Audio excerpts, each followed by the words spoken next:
Dostlar, yine təzə video ile karşınızda ben Begmyrat Otuzov. Dostlar, birazcık YouTube'da, Instagram'da video paylaşıp bilmedim. Təzə işler, təzə dükkanın aladalarının biraz çəpidi. Dostlar, bugün ne pişireceğiz? Bugün Ýaponiýanyň en meşhur dürümlerinden biri samuraya yaparız.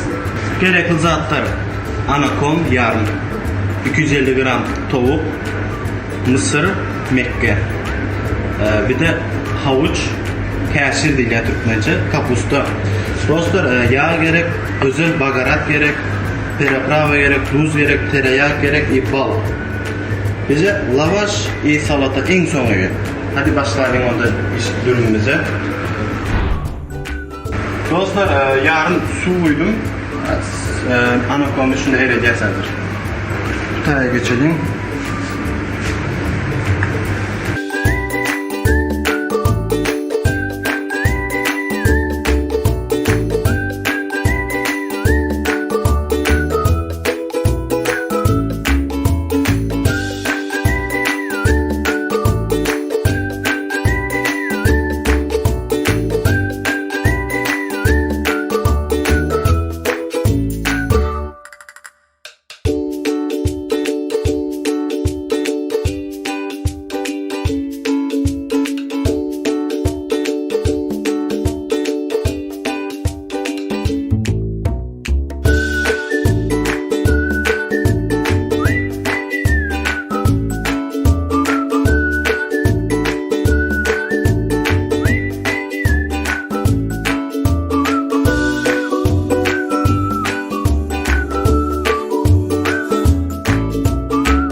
Dostlar, Şimdiden deneyeceklere afiyet olsun.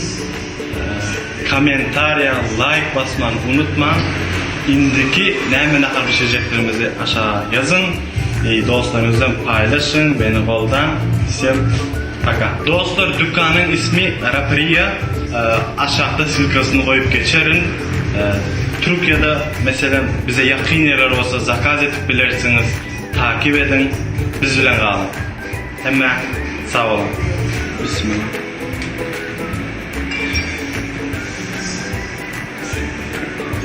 Çok güzel dostlar.